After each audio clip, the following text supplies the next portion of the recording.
Hey everyone, I'm Ashleigh Banfield, and this is Drop Dead Serious. It is day 15 of the federal trial against Shawn Diddy Combs, and today's testimony was like a scene in a mob movie.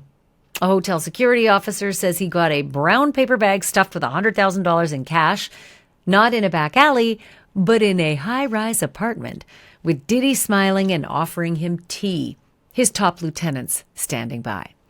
And then came Diddy's longtime CFO, who laid out the money trail, from shell companies to massive wire transfers. And I'm going to get to all of that in just a moment.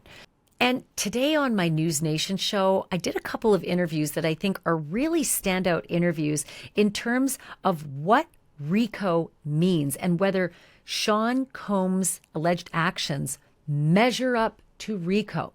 First and foremost, I talked to a guy named Shawn Deering. He is one of the escorts that spent at least a dozen, visits with both Diddy and Cassie. He said that everything tracked all the way, that Cassie laid out the baby oil and the lube and Diddy watching and the sex being performed on Cassie. He said that all tracks. What was fascinating about what he told me was that he seemed to feel that at first these freak-off-like events were they were mutual. Cassie enjoyed it, and that it seemed like it was just consenting sex among adults. He said that changed as time went on, and he said he believes that Cassie was not as willing as time went on, which is fascinating because that's really what Cassie seemed to testify to as well. That in the beginning, she wanted to please her boyfriend and she enjoyed it. But as time went on, she said it became her job, and that if she didn't perform properly, she could and did receive serious consequences. And I'm going to get to all of that. But first, some of Diddy's old phone calls could come back to haunt him. Prosecutors told the court today they want to introduce calls that Diddy made from jail because they allegedly back up the testimony given by Mia yesterday. You'll remember that Mia, a pseudonym for one of Diddy's ex-assistants, testified that Combs tormented and sexually assaulted her during her time at his company. It's not clear which part of her testimony the jailhouse calls could back up, but it will be interesting to hear if the judge allows them into evidence. That was not the only Mia-related issue that the court had to deal with today. The prosecution also alerted the court that someone on YouTube has apparently revealed Mia's real name, and that is a no-no. They asked the judge to remove the person if spotted in the courtroom gallery. And just when it seemed like that would be the final pretrial item, fireworks erupted in the back row of the courtroom. A woman known around the courthouse as the MTA lady suddenly jumped up and began screaming at Diddy. She reportedly shouted, quote, "They're laughing at you in all the courtrooms. They're destroying your legacy." The courtroom froze. Diddy turned around to watch, and so did nearly everybody else. And it took at least 4 U.S. Marshals to escort that woman out. And then, when order in the court was restored, it was finally time for the day's first witness, Eddie Garcia. Garcia was working security at the Intercontinental Hotel in Los Angeles on March 5th, 2016, the night that Cassie was savagely beaten by Shawn Combs in that now infamous hallway video. Garcia took the stand, and he did so under an immunity deal. And you're going to find out why in just a minute. But he told the jury that back on that date in 2016, he was still new to the job, just a couple months in, and he was working the swing shift that night. He says that he was monitoring the surveillance cameras when he got a call from Christina Coverup. That's Diddy's chief of staff, who he says then passed the phone right to Diddy himself.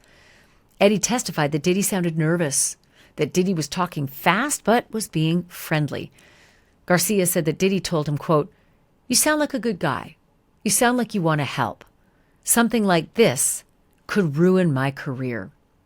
And then came the ask. Diddy wanted Eddie to bring him the hotel's surveillance footage, Eddie said. Garcia testified that he told Diddy no, but that Diddy didn't stop pressing. Diddy and his chief of staff repeatedly called Garcia, he said, eventually offering to, quote, take care of Garcia if he found a way to get the tape. Garcia testified that he thought that meant Diddy would pay big money for the tape. So he said he went to his boss, a boss who agreed to sell the video to Diddy for $50,000. Garcia says when Diddy found out that he was getting the video, he said, quote, Eddie, my angel, I knew you could do it. The next day, Garcia testified he brought a USB drive with the surveillance video to a meeting with Diddy, Christina Coram, that chief of staff, and a bodyguard of Diddy's. Garcia says that Diddy was calm and smiling and even offered him a cup of tea. When Garcia handed over the USB, he says Diddy had one very important question. And I'll tell you what it is in just a moment. But first, what do Drop Dead Serious stories prove? They prove that the world is unpredictable and that having a really good lawyer matters. And that is where our excellent partner, our sponsor, Morgan & Morgan, comes in. It's a firm with over 1,000 attorneys, and that's because they win a lot of cases. Just check the stats. In the past few months alone, Morgan & Morgan secured a $9.3 million verdict in a car crash in Florida and a $5.6 million verdict for another car accident, a victim in Atlanta. Not to mention the $1.8 million for someone in Kentucky after insurance offered them a mere $5,000 for their case. Even if you think your case isn't worth millions, why not start a claim? And you can fight for what you deserve. Morgan & Morgan makes it really, really easy for you to do it. You can actually do it on your phone. You can start a claim from your phone, and it only takes like 8 clicks. So if you're injured, go ahead, start your claim at www.forthepeople.com/Banfield. You can click the link below, or you can scan the QR code on your screen. And hey, share the love with your friends. It's cool. You can share the code. I'm fine. I'm good. All right, let's go back to Eddie Garcia on the stand. The hotel security guy who says that Diddy offered him big money for the surveillance video of him beating up Cassie.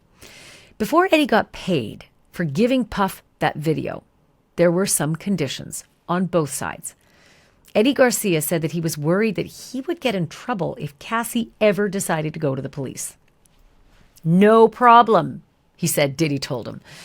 He said that Diddy simply called Cassie up on FaceTime and demanded that she, quote, tell him you wanted this too, end quote. Cassie appeared on the screen, freshly beaten and wearing a hoodie.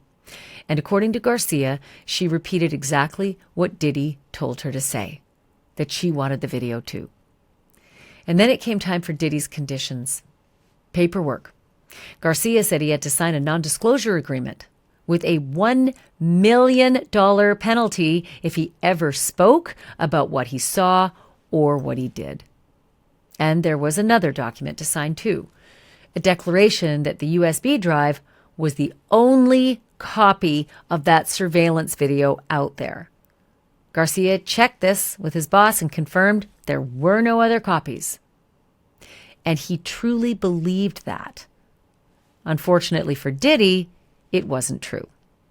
Little did Garcia and his boss know that another hotel employee named Israel Flores had secretly recorded the explosive hallway footage on his cell phone. Flores is now an LAPD officer.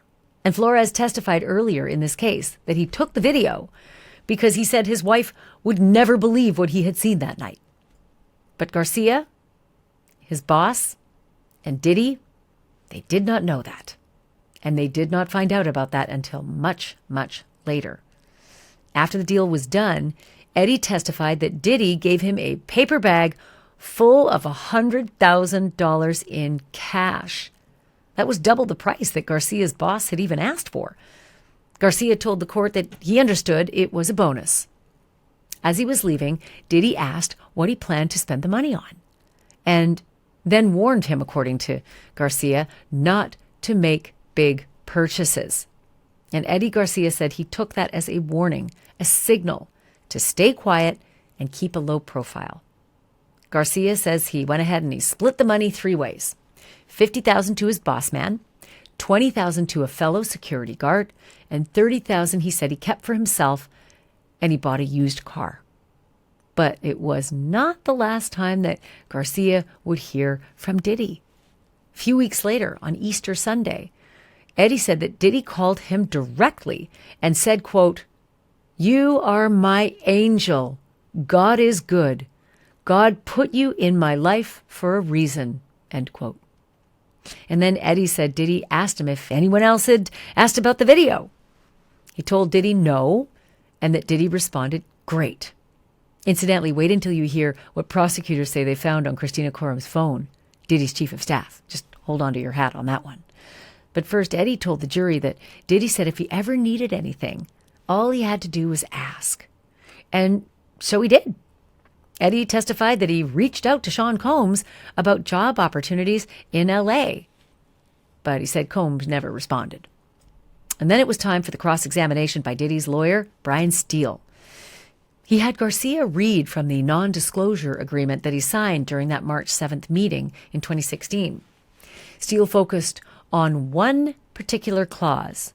It said that if Garcia was ever ordered to testify by a court or government or a government agency, he'd have to alert Diddy first, giving him the chance to block that disclosure with a protective order. It was a subtle move, no big reaction, no fireworks, but Diddy's lawyer seemed to be suggesting that this non-disclosure agreement was routine business and not some sinister cover-up. As soon as Garcia stepped down from the witness stand, prosecutors introduced new digital evidence from Christina Corum's phone and her laptop. And in her contacts, Eddie Garcia was saved as, are you ready for it? Eddie, my angel. Of course, you'll remember that's the same phrase that Diddy allegedly used when he agreed to buy the hotel surveillance footage of Cassie being beaten up. Next up on the stand was Derek Ferguson, Diddy's longtime chief financial officer, his CFO.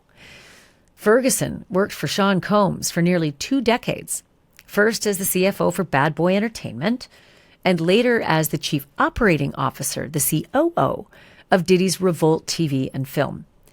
Ferguson made it clear before his testimony that he was only there because he'd been subpoenaed, which basically means he did not want to be there. Derek testified that every company under Diddy's Bad Boy empire had its own bank account, and that only a few people had access. He had access, so did Diddy, and so did a few other top executives. The prosecution asked about a company called Janice Combs Music, Inc. And of course, that's the name of Diddy's mom, who's been in court every day. Ferguson said it was a company fully owned by Diddy and used to manage his name, image, and his likeness. The 2 signatories on the company were Diddy and Ferguson. Diddy's mom didn't even seem to react when her name was mentioned in open court. And then came another question about another account.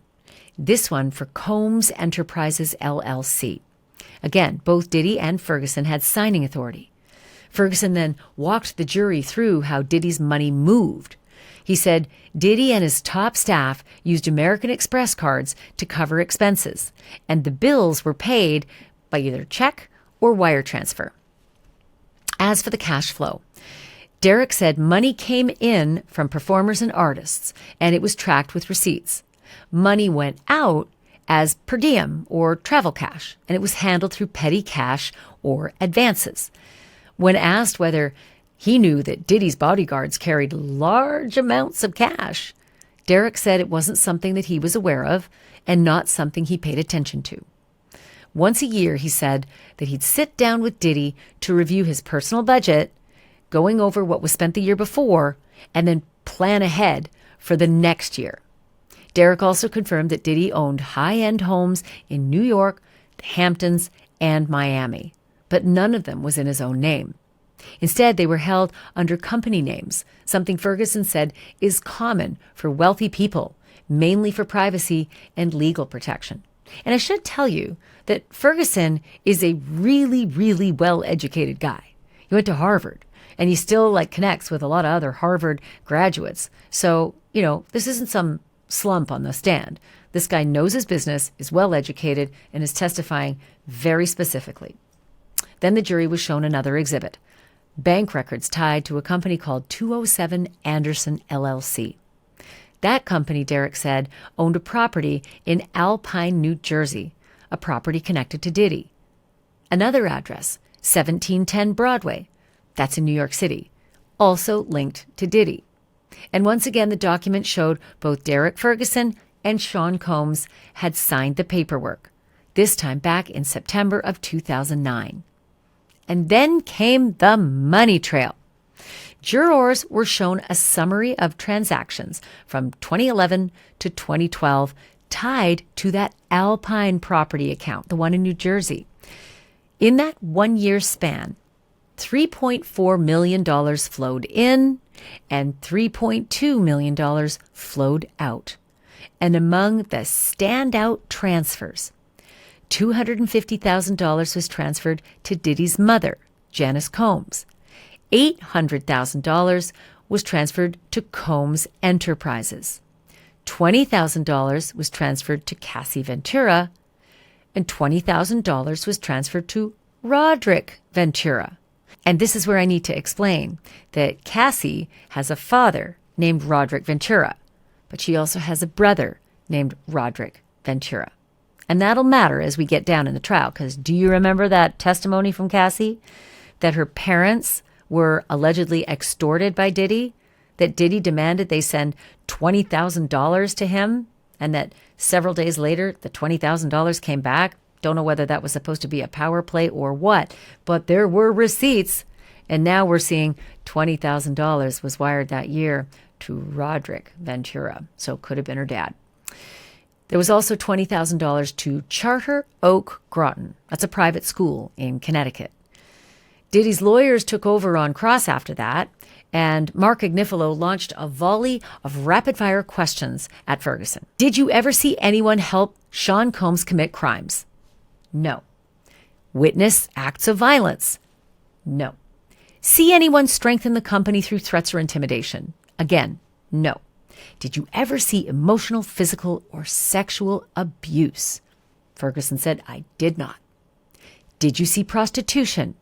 No. Then Diddy's lawyer asked Ferguson what it was like working with Diddy.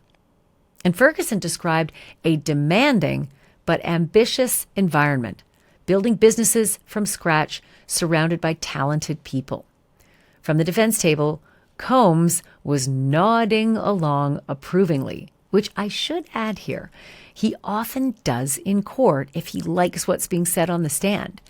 If he does not like what he is hearing from the stand, he often shakes his head side to side.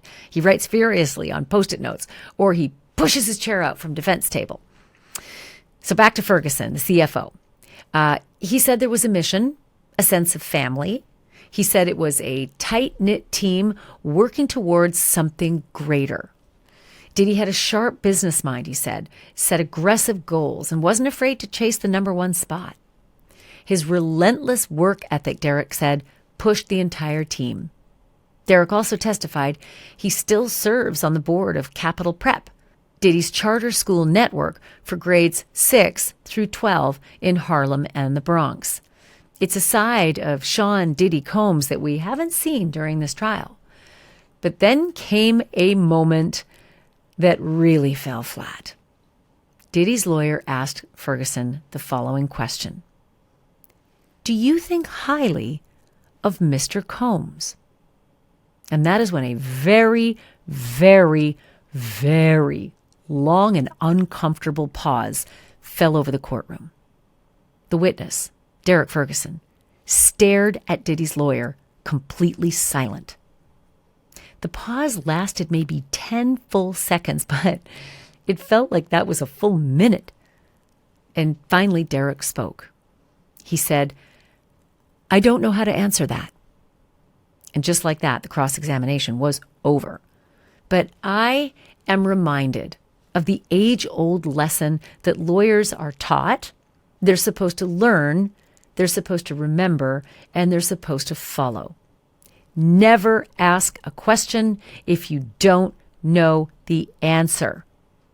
OJ's prosecutors learned that the hard way when they asked OJ to try on that bloody glove. because that glove didn't fit. Maybe it shrunk, I don't know, but it didn't fit. And Johnny Cochran may have just won the case with his famous line, "If the glove don't fit, you must acquit." Diddy's lawyers likely did not expect Derek Ferguson to have his back against the wall with a simple question: do you think highly of Mr. Combs? Because that answer fell like a Led Zeppelin, and I do not mean the band. Before the day wrapped up, the government pulled up one last exhibit, and it was an organizational chart for the chairman's office in Diddy's Bad Boy Entertainment. And right at the tippy top was Sean Combs. Just beneath him, some very familiar names like Mia, the assistant who's already taken the stand, and of course that is a pseudonym for her.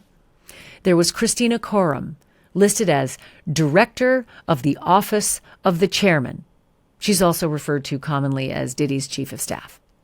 And then there was Paul Offord, Head of Security.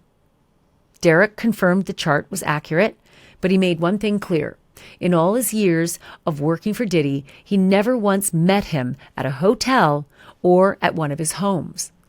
And then came a quick recross from Diddy's lawyer, Mark Agnifilo. Agnifilo tried to make a point, asking if the CFO wouldn't need to visit Diddy at a hotel because, after all, quote, he has a personal life, right? And the judge shut that down. The objection was sustained. After the jury was dismissed for the day, the government gave a sneak peek at what's coming next. And, oh boy, this case is nowhere close to slowing down to the phone records phase. They are lining up a series of key witnesses that I think could be mind-blowing again. Frank Piazza is a video expert brought in to address the issues raised with the Intercontinental Hotel surveillance footage.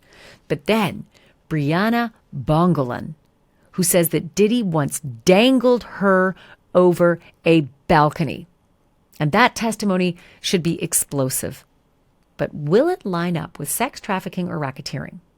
Because it sure sounds like abusive or coercive behavior.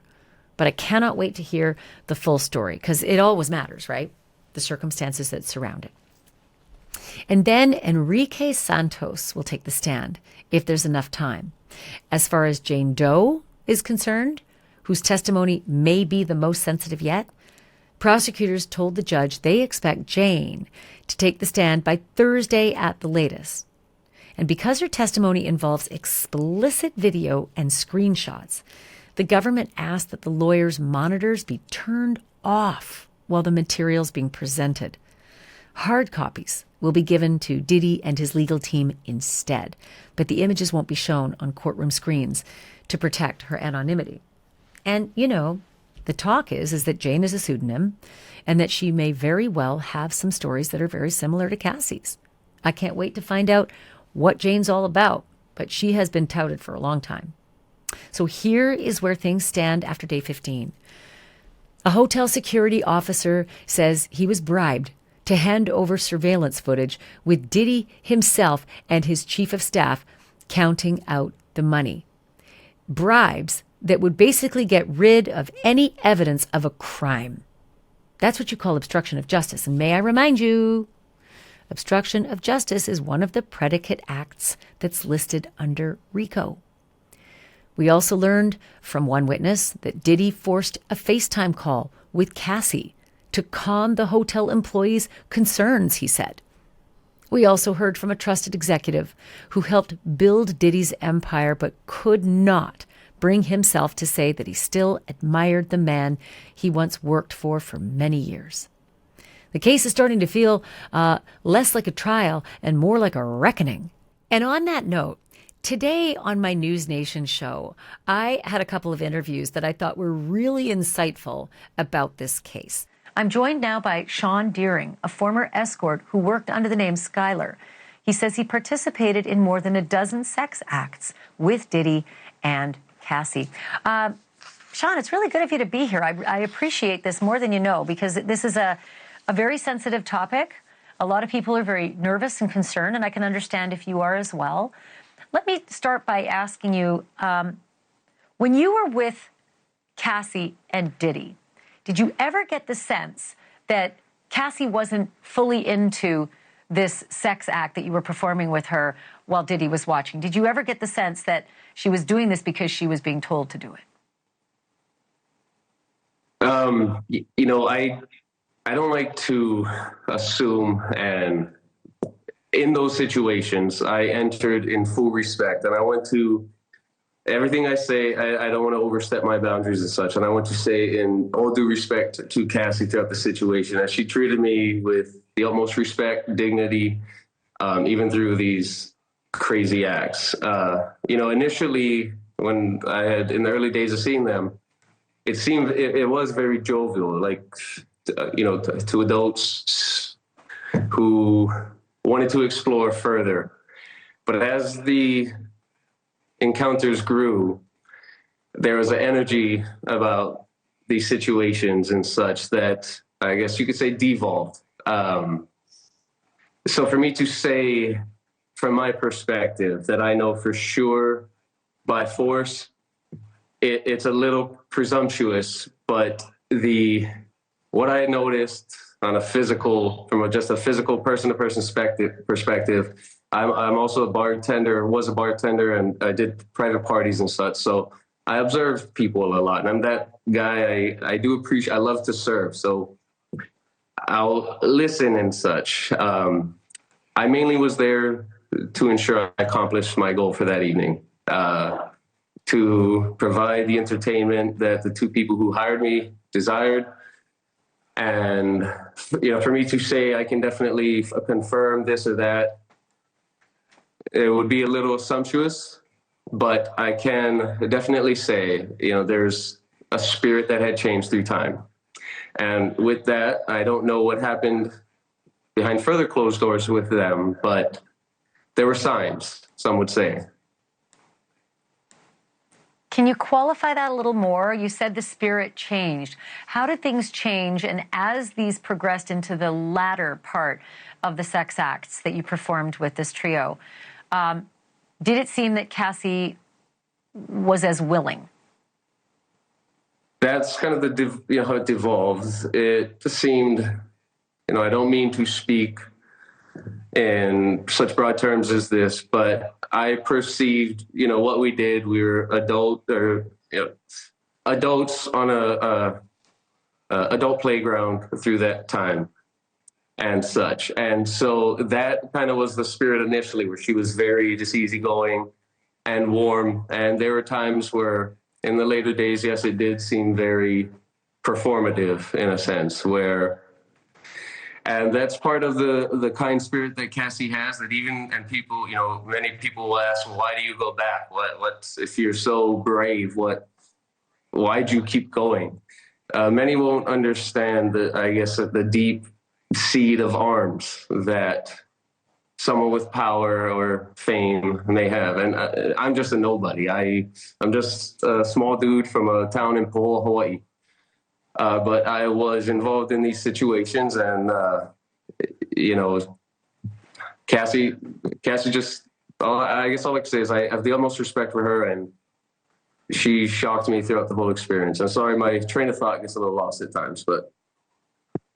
It's okay. I do want to be more pointed in my questions, only because it's so critical, because they're debating her reaction in, you know, these sex acts. Her lawyers will say she was fully into it. This was sex between consenting adults. She loved it. She texted him. She loved it. She wanted to do these things.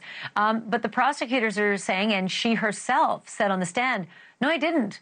You know, at first, maybe, sure, but this became my job, and this became something I had to do, because if I didn't please him, I could get beaten up by it. And I just wondered if you ever got the vibe, or if you get a sense that that seemed to check boxes with you as well. That's kind of how you felt about how things digressed. With that kind of framing, yes. Like I said, I don't want to come out and say that, because I don't know what went on further, but the spirit that was there, it definitely devolved from you know, cordial two couples having fun into, you know, her even going beyond the moment and being kind enough, like you know, she would put on the smile and then continue in her role. Put on the smile, put the head down, and then just continue in the role rather than in the early days of, it's seeing a joyful time. And I also don't want to speak too much beyond, I don't want to say too much for certain reasons, out of respect for Cassie, for other reasons. Can you tell me this? Did you ever sense any fear? Did you ever sense that Cassie had any fear of the way you and she behaved if Diddy were in the room or if he weren't in the room? That's one thing, I use the term, she's a badass lady, in the People article recently. And I mean that in the sense that she could step back and understand. I wouldn't use the word fear. I would use the word respect. She respected what her role was, what she was there for. And I ultimately believe that's the only reason I was seen more than once, is that there's somewhat of a kindred spirit between her and I, where I love to serve and I do truly do appreciate others. And I do believe that she has that as well deeply. And, she wanted to make the most of the situation. She wanted to satisfy this. Let me ask you this, Shawn. Sorry to interrupt, but let me ask you this. There was some episode you described where Sean Combs walked out of the room and you asked her a question and she shushed you and said, no, we can't talk until he comes back in the room. Is that true? Is that what happened? Is that the correct description? Yes, that did happen. And I realized I would like to keep I'm going to try to keep our private moments a little more between us moving forward. But there was a moment, where the acts were happening and Diddy left the room. And I forget what I had said, but I kind of just like, hey, what about this or that? I forget what the topic was. But it was a moment where I kind of had a realization of the depths of the situation where it is, because she was, we were passionate seconds before. And then the next moment, you could tell there was something that had come over her in a sense that she knew it may cause jealousy or something of the nature if her and I interacted in some way with him not there. So you sensed a fear. You sensed a fear that came over her very quickly once he left the room, that there should be no conversation between you. Did it sound as though it seemed to you she was frightened? That's why I use the term she's a badass lady. I wouldn't say frightened. I say she just understood the situation to the extent that she needed to. And that's why I'm sorry, like with her, I wouldn't say fear, it was mostly just she understood the situation and she and yes, I know that through those times, like that demon in his eye, yes, but I personally, I just see her as such a strong individual that I didn't necessarily see fear in her, just she knew her role at that time. Or Shawn Deering, I'm very appreciative of you speaking. You have spoken with the prosecutors, correct? They know your contributions to the knowledge base of your involvement, right? I've received guidance from individuals on. I'm just going to try to leave it at that. I'm here speaking with you, attempting to just have my side heard. And ultimately, I just want Cassie respected on all of this. My face was out there, and I just want to let my side be heard. But I don't want to overspeak. Okay. And you may have to. If they call you onto the stand, I'm nice. They're not sometimes. So I will watch for it. And Shawn, if you do testify, I would love to talk to you again. I appreciate you speaking with me tonight. But we'll be here for every single minute of it because it is a trial, folks, and it is not looking good right now for Diddy. I'm Ashleigh Banfield. Thank you so much for watching. And remember, the truth isn't just serious, it's drop dead serious.